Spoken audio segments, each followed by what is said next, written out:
सभी दर्शकों का प्रतिज्ञा 21 चैनल में हार्दिक स्वागत है। आज इंग्लिश का टॉपिक लेते हैं ट्रांसलेशन।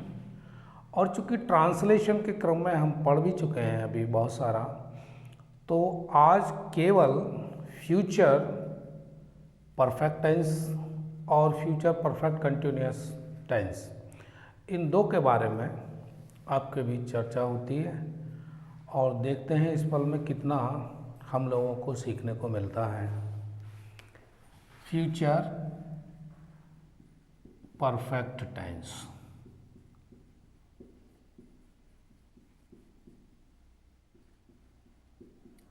अब सबसे पहली बात वही आती है जो पूर्व में हम लोगों ने सीखी है कि इसकी पहचान क्या है।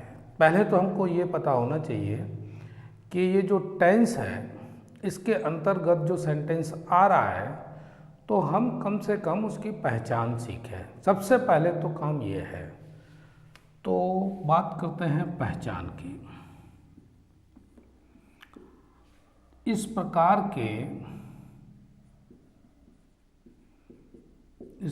के वाक्यों के अंत में चुका होगा, चुकी होगी, चुके होंगे आदि शब्द आते हैं। पहली बात तो भाई ये हमको समझनी है कि जो फ्यूचर परफेक्ट टेंस है और फ्यूचर परफेक्ट टेंस की पहचान क्या है। तो भाई इसकी सीधी पहचान ये कि इस प्रकार के वाक्यों के अंत में चुका होगा, चुकी होगी, चुके होंगे आदि शब्द आएंगे।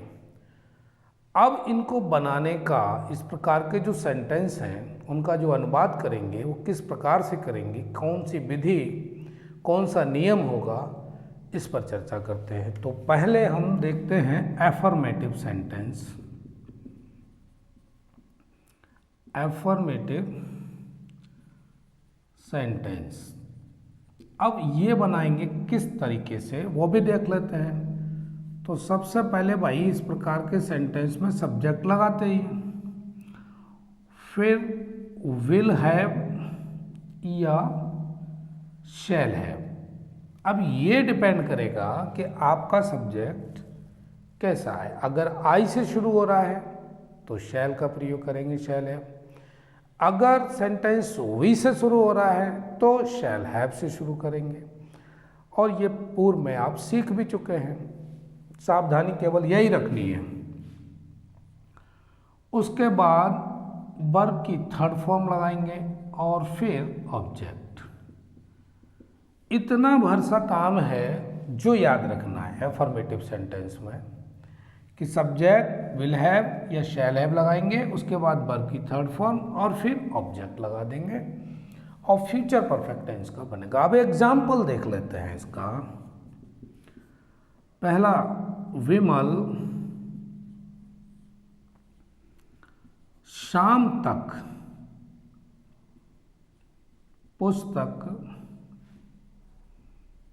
पढ़ चुकेगा।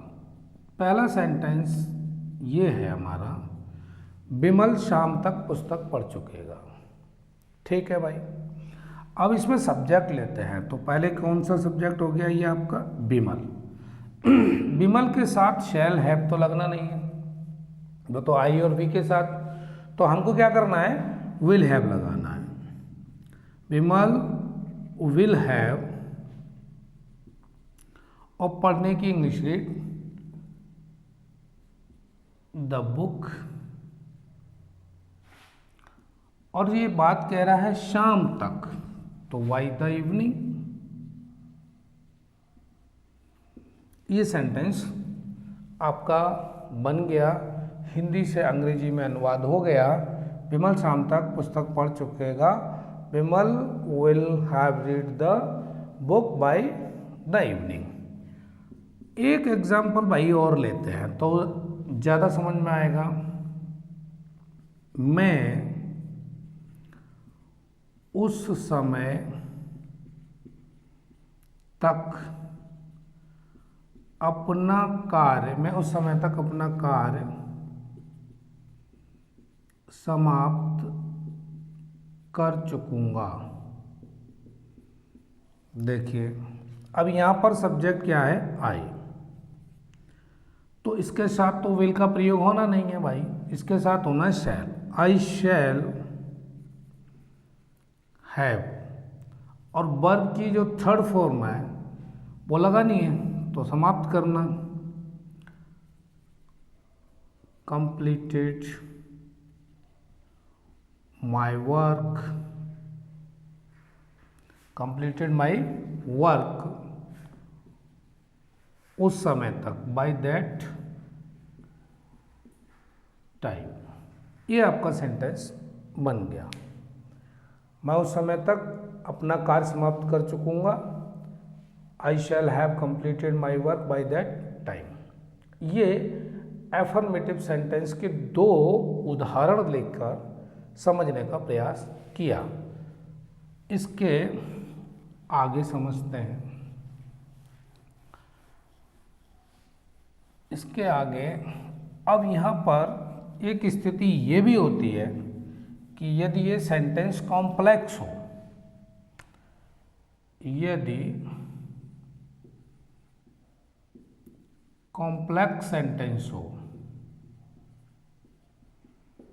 तो क्या करते हैं, तो पहले भाई एक एग्जाम्पल ले लेते हैं, उसके बाद समझते हैं। तुम्हारे सोने से पहले वह घर जा चुकेगा। अब यह सेंटेंस है, तो ये दो भागों में बट गया। तुम्हारे सोने से पहले वह घर जा चुकेगा। तो इस प्रकार के जो सेंटेंस होंगे उसको कैसे बनाएंगे भाई, तो इसमें क्या करते हैं, पहले इसको बना के देखते हैं। जो काम पहले हुआ है वह घर जा चुकेगा, पहले वो बनाएंगे। He will have gone. He will have gone before you sleep. अब यहाँ हमें एक चीज देखने को मिली, इतना जो सेंटेंस है बिफोर से पहले का, ये तो हमने बनाया फ्यूचर परफेक्ट टेंस के नियम से, ये वाला बिफोर से पहले वाला, और इसके बाद वाला जो बना सेंटेंस ये बना प्रेजेंट इंडेफिनिट के रूल से। प्रेजेंट इंडेफिनिट टेंस और ये फ्यूचर परफेक्ट है। तो दिमाग में ये रखना है कि बिफोर से पहले हमको कौन सा नियम लगाना है, फ्यूचर परफेक्ट का, और बिफोर के बाद प्रेजेंट इंडेफिनिट का। अब एक एग्जांपल और देखते हैं तो और आसानी से क्लियर हो जाएगा। सूर्य निकलने से पहले हम व्यायाम कर चुकेंगे। अब ये सेंटेंस है, सूर्य निकलने से पहले हम व्यायाम कर चुकेंगे, तो काम तो भाई पहले यही हुआ, तो वी पहले लगाएंगे, और वी जब शुरू होता है सब्जेक्ट तो क्या करना है, इसमें शैल का प्रयोग करना है। We shall have taken exercise, we shall have taken exercise before the sun, सूर्य निकलने से पहले द सन राइजेस। ये आपका सेंटेंस बन गया। अब यहाँ पर आप फिर देख रहे हैं कि बिफोर के बाद वाला जो बना है हिस्सा वो किससे बना है, प्रेजेंट इंडेफिनिट, और ये जो बना है बिफोर से पहला, ये फ्यूचर परफेक्ट। तो यहाँ पर आपको ये दोनों बातें ध्यान रखनी है कि बिफोर के बाद वाला जो सेंटेंस है वो प्रेजेंट इंडेफिनिट से, और उससे पहले वाला फ्यूचर परफेक्ट टेंस के नियम से बनेगा यदि वो सेंटेंस कॉम्प्लेक्स हो। ये बात याद रखनी है आपको। एक एग्जाम्पल और लेते हैं इसका, ताकि ये पूर्णतः हमारे मन मस्तिष्क में बैठ जाए ये नियम, और फिर हमसे गलती ना हो। उद्देश्य तो यही है सीखने का। तीसरा एग्जाम्पल लेते हैं, पुलिस के वहाँ पहुँचने से पहले ही चोर भाग चुकेंगे। तो काम क्या हो रहा है, चोर भाग चुकेंगे। यहाँ से शुरुआत होगी, तो सब्जेक्ट हुआ द थीव्स विल हैव, क्योंकि यह शहर लगने का सवाल ही नहीं है, the thieves will have run away, इतना बन गया ये। अब लगाना है आपको बिफोर, बिफोर द पुलिस, पहुंचने के, REACH रीच, और चूंकि ये सिंगुलर है, रीचेस देयर, वहाँ। तो ये तीसरा एग्जाम्पल भी मैंने आपके समक्ष प्रस्तुत कर दिया, और उम्मीद पूरी है कि आप सीख ही गए होंगे, क्योंकि बिफोर से पहले वाला जो भाग है सेंटेंस का वो क्या है, फ्यूचर परफेक्ट के नियम से, और दूसरा बिफोर के बाद वाला वो प्रेजेंट इंडेफिनिट के नियम से। ध्यान यही रखना कि जो पहले काम हो रहा है उसको पहले बनाते हैं, और वो फ्यूचर परफेक्ट के नियम से बनता है। यहाँ तक आपको क्लियर हुआ। अब आगे इसी में देखते हैं नेगेटिव, देखते हैं अब नेगेटिव। अब नेगेटिव अगर सेंटेंस है तो उसका क्या नियम हुआ, पहले तो भाई सब्जेक्ट लगाएंगे, फिर उसके बाद विल नॉट हैव या शैल नॉट हैव। अब ये तो डिपेंड करेगा सब्जेक्ट के ऊपर कि विल नॉट हैव लगाना है या शैल नॉट हैव लगाना है। उसके बाद वर्ब की थर्ड फॉर्म, और फिर ऑब्जेक्ट। एग्जाम्पल देखते हैं। वह शाम तक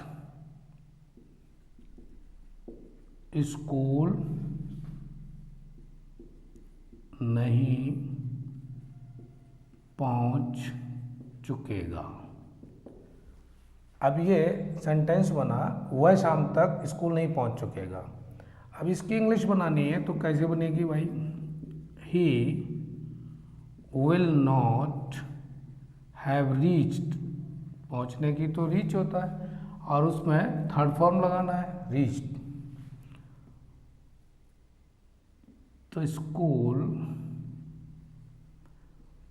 बाय द इवनिंग, शाम तक। ये नेगेटिव सेंटेंस का पहला उदाहरण। अब दूसरा उदाहरण लेते हैं जी। सूर्य छिपने से पहले, सूर्य छिपने से पहले हम भोजन नहीं कर चुकेंगे। तो ये क्या हुआ, हम भोजन नहीं कर चुकेंगे। तो बनाएंगे कहाँ से, इस सेंटेंस को यहाँ से बनाएंगे। तो we shall not have eaten our food, we shall not have eaten our food before the sun sets. ये बन गया। नेगेटिव में ध्यान ये रखना है कि will not have, shall not have. अगर सेंटेंस आई और बी से शुरू होता है तो शैल का प्रयोग कर दीजिए, बाकी अन्य सब्जेक्ट के साथ विल से शुरू करेंगे। तो ये आपके सामने बन गया, सूर्य छिपने से पहले हम भोजन नहीं कर चुकेंगे। We shall not have eaten our food before the sun sets. अब बात करते हैं इंटेरोगेटिव की। नेगेटिव, एफर्मेटिव और नेगेटिव दो समझ लिया, अब उसके बाद इंटेरोगेटिव की बात करते हैं। इंटेरोगेटिव, इंटेरोगेटिव में सबसे बड़ी बात क्या है कि यदि वाक्य क्या से शुरू हुआ हो, क्या से शुरू हुआ हो, तो अब क्या से शुरू हुआ है तो हमें कहाँ से शुरू करना है, या तो विल से करना है या शैल से करना है। फिर उसके बाद सब्जेक्ट का प्रयोग करना है और फिर हैव लगाना है, और उसके बाद वर्ब का थर्ड फॉर्म, फिर ऑब्जेक्ट का प्रयोग करेंगे। और यदि इसमें कॉम्प्लेक्स सेंटेंस हुआ तो बिफोर के बाद प्रेजेंट इंडेफिनिट के रूल से वो बना देंगे, क्वेश्चन मार्क लगना ही है। एग्जाम्पल समझते हैं। पहला एग्जाम्पल, क्या मेहमानों के आने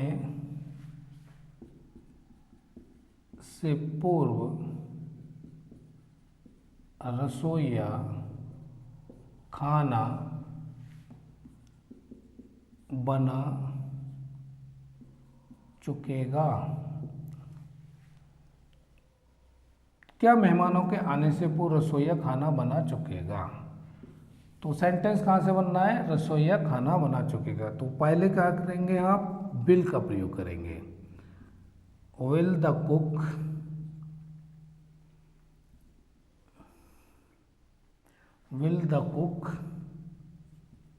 prepared the food before the guests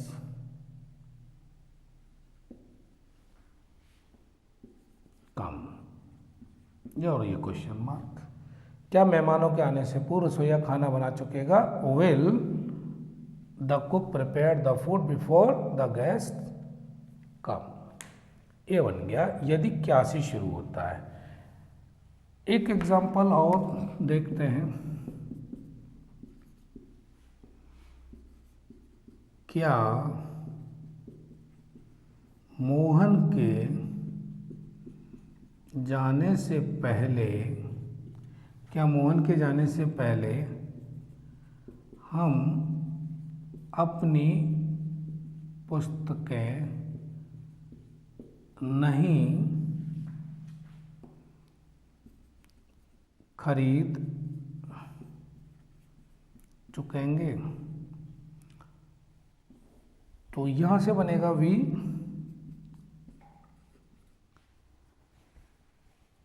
सबसे पहले क्या लगा हुआ है तो आपको शैल लगाना है। शैल वी, चूंकि ये नेगेटिव भी आ गया क्योंकि यहाँ पर नॉट है, पुस्तकें नहीं खरीद चुकेंगे, तो सब्जेक्ट के बाद ही नॉट का प्रयोग करना है। शैल वी नॉट हैव, और खरीदने के बाद our books before Mohan goes, क्योंकि ये प्रेजेंट इंडेफिनिट के रूल से बनेगा।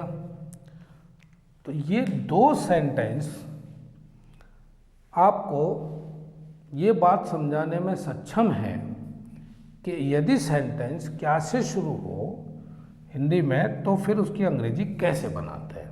ये दो सेंटेंस आपको बता देंगे। अब इसके बाद होता यह है कि यदि वाक्य के बीच में, यदि वाक्य के बीच में कोई प्रश्नवाचक शब्द आया हो, यदि वाक्य के बीच में कोई प्रश्नवाचक शब्द आया हो, तो अब प्रश्नवाचक शब्द किस तरह से, जैसे क्या, क्यों, कहाँ, कैसे, कौन, ये अगर बीच में आ रहा है हिंदी में, तो अब करना क्या है हम लोगों को कि उसकी अंग्रेजी सबसे पहले लगाते हैं, बस। बाकी तो यही रूल है। पहले क्वेश्चन वर्ड लगाएंगे, उसके बाद विल या शैल, उसके बाद सब्जेक्ट का प्रयोग करेंगे और फिर हैव का प्रयोग करेंगे और फिर वर्ब की थर्ड फॉर्म का प्रयोग करेंगे और फिर ऑब्जेक्ट। अब क्वेश्चन मार्क तो लगना ही है, इसको भी एग्जाम्पल से समझते हैं।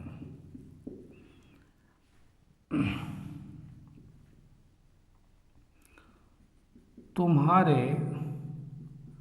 सोने से पहले, तुम्हारे सोने से पहले वह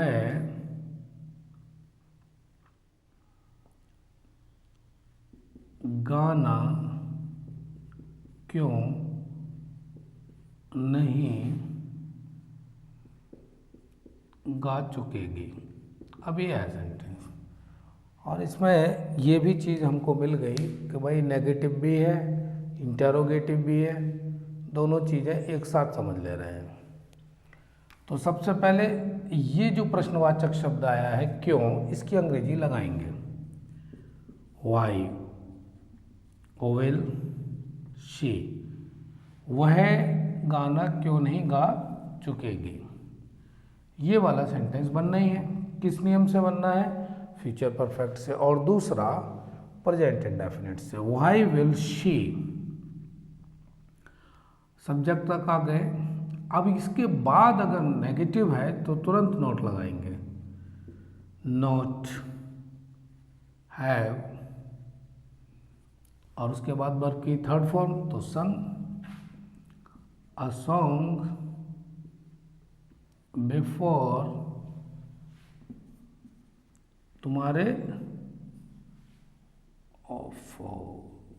सोने से पहले, तुम्हारे सोने से पहले, बिफोर यू स्लीप। ये बन गया, तुम्हारे सोने से पहले वह गाना क्यों नहीं गा चुकेगी। Why will she not have sung a song before you sleep. तो इस सेंटेंस में बिफोर के बाद वाला प्रेजेंट इंडेफिनिट से बनेगा। ये मैं आपको लगातार बताते ही चल रहा हूँ, बाकी सेंटेंस ऐसे है ही आपके सामने। तो इस तरह से हमने दोनों प्रकार के जो इंटरोगेटिव हैं उनको सीखा, चाहे वो क्वेश्चन वर्ड से शुरू हुआ हो, चाहे वो सेंटेंस विल या शैल से शुरू हुआ हो, दोनों हम सीख लिए। अब इसके आगे बात करते हैं future future perfect continuous, future perfect continuous tense. अब इसकी चर्चा करते हैं आपके सामने। अब वही बात आके फिर रुकती है कि भाई इसकी भी तो कोई पहचान होगी। हाँ है, फ्यूचर परफेक्ट कंटिन्यूअस टेंस की क्या पहचान?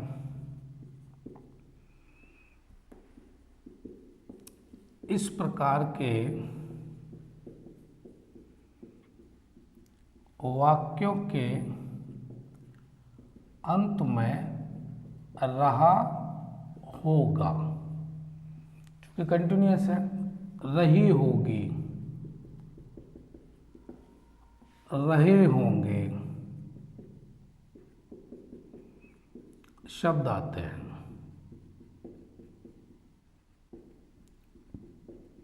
और इसमें समय दिया रहता है। क्या दिया रहता है? समय दिया रहता है। अब चलिए इसको भी देख लेते हैं, रूल क्या है अफर्मेटिव सेंटेंस का।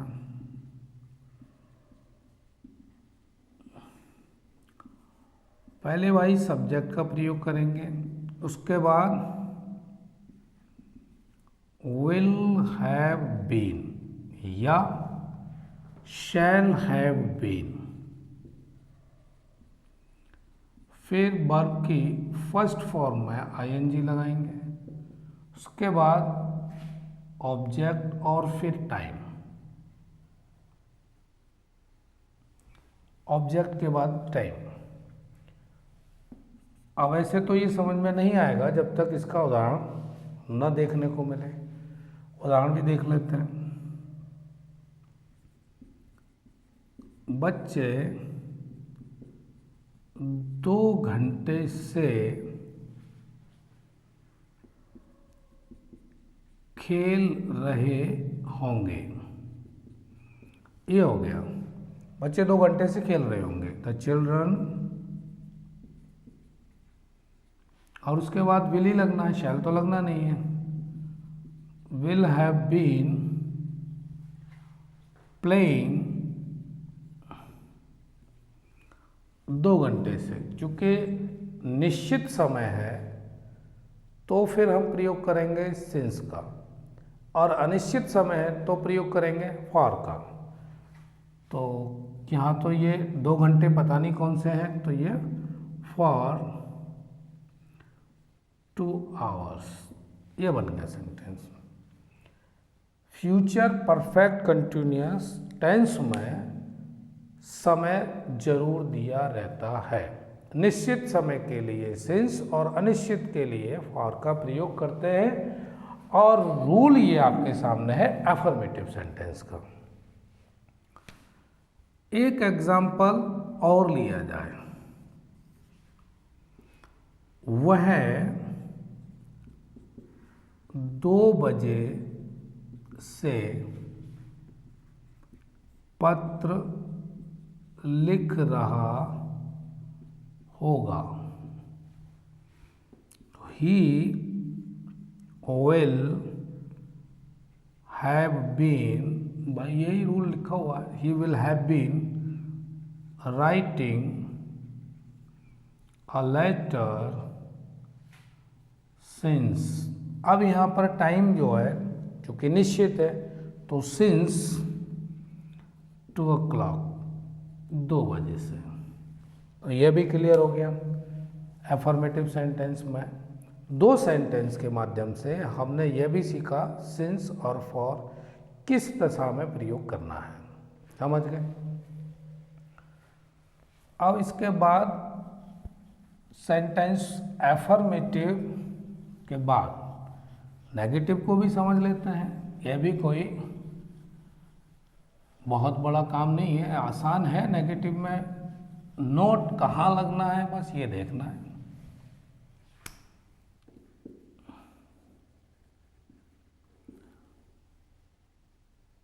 पहले सब्जेक्ट लगाएंगे, उसके बाद विल नॉट हैव या शैल नॉट हैव, उसके बाद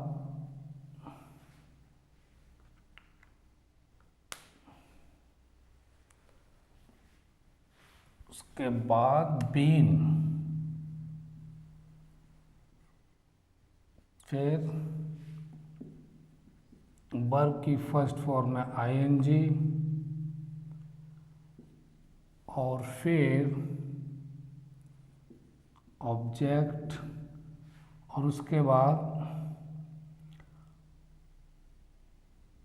फॉर या सिंस।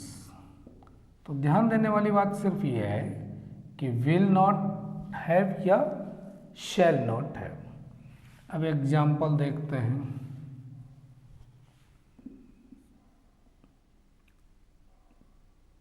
खिलाड़ी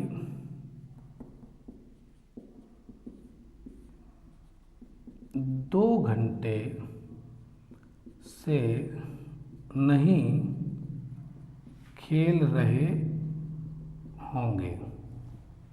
खिलाड़ी 2 घंटे से नहीं खेल रहे होंगे। द प्लेयर्स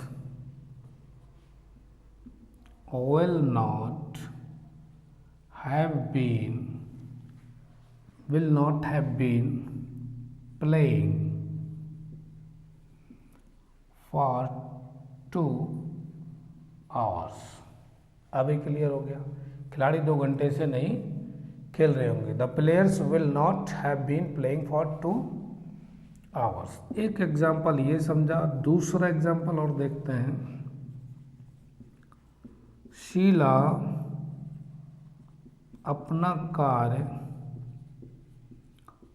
शुक्रवार से नहीं कर रही होगी। ये हो गया। तो क्या करना है इसको, शुरुआत Sheela will not have been doing her work since, शुक्रवार, टाइम है फ्राइडे।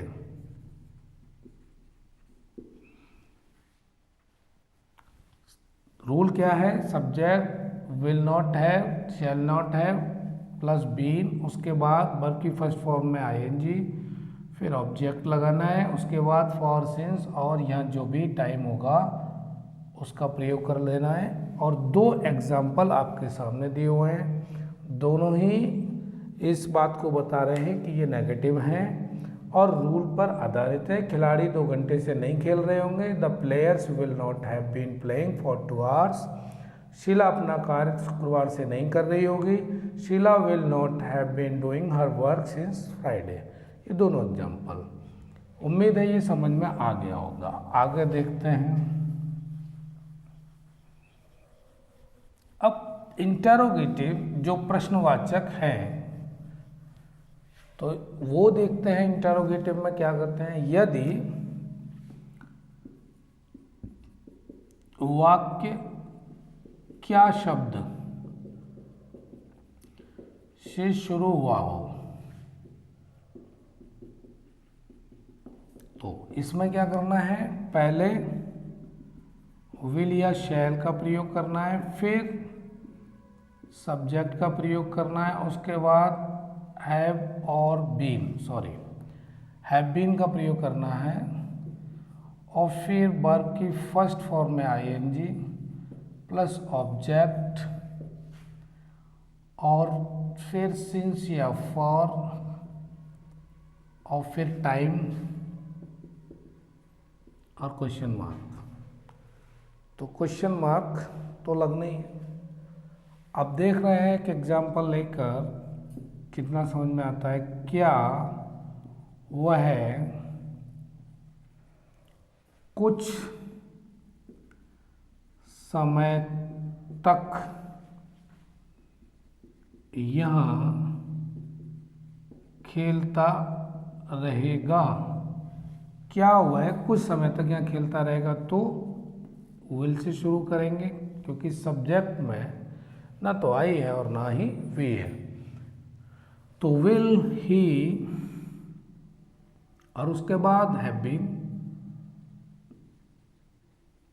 विल लग गया, उसके बाद सब्जेक्ट लग गया, उसके बाद have been, will he have been, और फिर लगाना है हमको वर्ब। तो प्लेइंग, खेलने का, तो अंग्रेजी यही होता है हियर फॉर सम टाइम, और क्वेश्चन मार्क। क्या हुआ है, कुछ समय तक यहाँ खेलता रहेगा। Will he have been playing here for some time. तो ये पहला एग्जाम्पल। दूसरा देखते हैं, क्या वह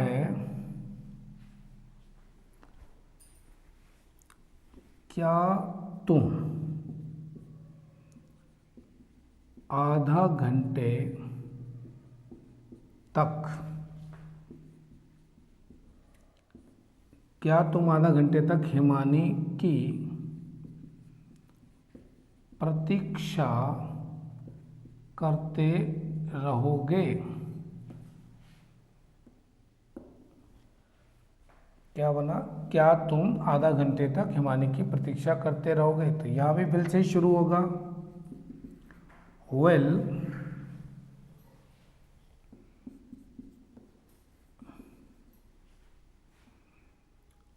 you have been waiting, will you have been waiting for Himani for half an hour?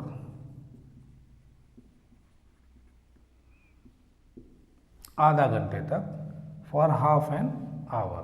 तो ये बन गया will you have been waiting for Himani for half an hour. तो ये जो क्या से शुरू होने वाले थे, तो उसके लिए क्या करना है हमको, या तो विल से शुरू करना है सब्जेक्ट के अकॉर्डिंग, या शैल से शुरू करना है। और यदि अब कंडीशन दूसरी हो जाए, कंडीशन दूसरी कौन सी, कि अगर प्रश्नवाचक शब्द वाक्य के बीच में हो, तो कैसे बनाएंगे। यदि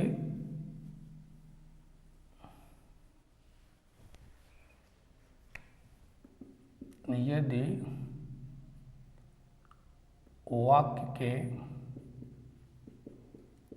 बीच में कोई प्रश्नवाचक शब्द आया हो, तो क्या करते हैं, सेम क्वेश्चन वर्ड से सेंटेंस को शुरू करते हैं। बस इस पूरे रूल में इसके जस्ट आगे क्या लिखना है, क्वेश्चन वर्ड। बाकी यही रूल काम करेगा। अब क्वेश्चन वर्ड जो आया है पहले उसकी इंग्लिश बनाएंगे। अब इसको एग्जाम्पल की मदद से समझते हैं। कमल एक सप्ताह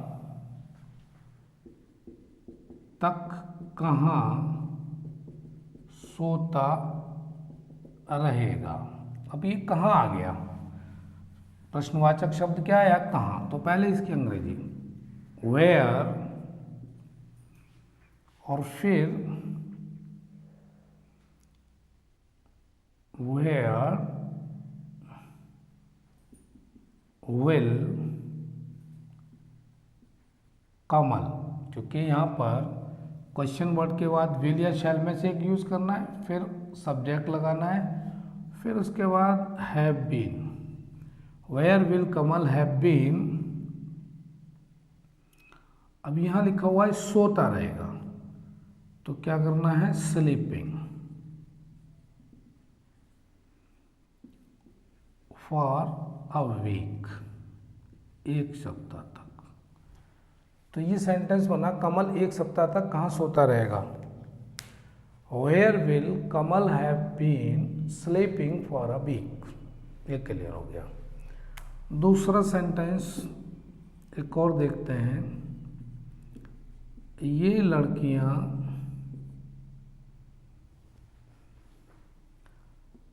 इतने समय तक क्यों नाचती रहेंगी। अब इसको भी देखते हैं, यहाँ भी क्यों ही आया है, वहाँ कहाँ आया था, क्योंकि इंग्लिश क्या होगी, why. Why will these girls have been dancing for such a long time?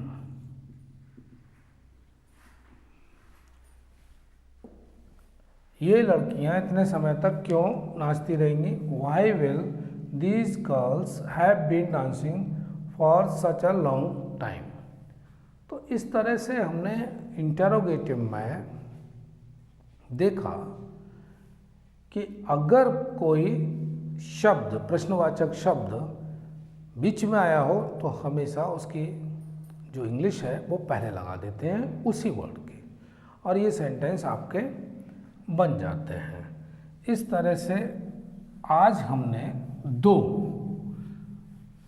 Tense के बारे में पढ़ा, एक तो फ्यूचर परफेक्ट और दूसरा पढ़ा हमने फ्यूचर परफेक्ट कंटिन्यूअस। ये दोनों प्रकार के टेंस पढ़े। पूरा प्रयास किया गया मेरी तरफ से कि आपको आसानी से समझ में आ सके। थोड़ा सा आप घर पर अपनी टेक्स्ट बुक से रिवाइज कर लीजिए, पूरी तरह से कंप्लीट हो जाएगा, तैयार हो जाएगा, और सेंटेंस कुछ और भी बना के देख लीजिएगा इसी नियम पर, तो ये टॉपिक आज आपका क्लियर हो जाएगा। मिलते हैं किसी और सब्जेक्ट के साथ, तब तक जुड़े रहिए यूँ ही। धन्यवाद।